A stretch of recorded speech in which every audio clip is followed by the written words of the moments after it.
உங்களுக்கு தெரியுமா மடமை இரண்டு வகைப்படும். قال حمار الحكيم توما لو أنصفوني لكنت أركب لأني جاهل بسيط وصاحبي جاهل مركب الحمد لله وصلى الله وسلم على رسول الله. முன்னைய காலத்தில் தூமல் ஹக்கீம் என்று சொல்லப்படக்கூடிய ஒரு மனிதர் வாழ்ந்து வந்தார்.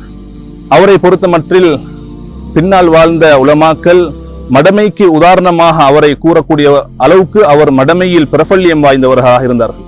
அந்த தூமல் ஹக்கீமை பொறுத்தமற்றில் அவர் அறியாதவராக இருந்தது மட்டுமல்லாமல் அவர் அறியாதவர் என்பதை கூட தெரியாதவராக இருந்தார். இதனால் தான் உலமாக்கள் ஒரு கவிதையை சொன்னார்கள். அந்த தூமல் ஹக்கீம் என்று சொல்லக்கூடியவருடைய கழுதை சொல்வதாக ஒரு கவிதை பாடப்பட்டது. அந்த கழுதை சொல்கின்றது, மக்கள் நேர்மையாக இருந்திருந்தால் நான் தான் அந்த தூமல் ஹக்கீமுக்கு மேலால் ஏறி பிரயாணம் செய்திருப்பேன். எனக்கு மேலால் ஏறி தூமல் ஹக்கீம் பிரயாணம் செய்திருக்க மாட்டாரு. ஏனென்று சொன்னால் நான் ஜஹல் பசீத்தை உடையவன். ஹிமார் சொல்லுது, கழுதை சொல்கின்றது, நான் ஜஹல் பசீத்தை உடையவன், ஆனா என்னுடைய எஜமானுமோ ஜஹல் முரக்கபை உடையவர். இப்போது ஜஹல் பசீத் என்று சொன்னால் என்ன, ஜஹல் முரக்கப் என்று சொன்னா என்ன? ஜஹல் பசீத் என்று சொன்னா எனக்கு தெரியா என்றது எனக்கு தெரியும். ஒருவர் இருக்கிறாரு, அவருக்கு தெரியாது, ஆனா அவருக்கு தெரியா என்ற விடயம் அவருக்கு தெரியும்.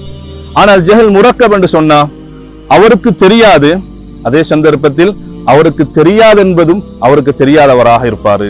எனவே எவர் அறியாதவராக மாத்திரம் இருக்கின்றாரோ அவர் அறிவை கற்கும் சந்தர்ப்பத்தை பெற்றுக்கொள்வார். தான் அறியாதவன் என்பதை தெரியாதவனாக இருப்பவன் அறிவை பெற்றுக்கொள்ளும் சந்தர்ப்பத்தை அடைந்து கொள்ளவே மாட்டான்.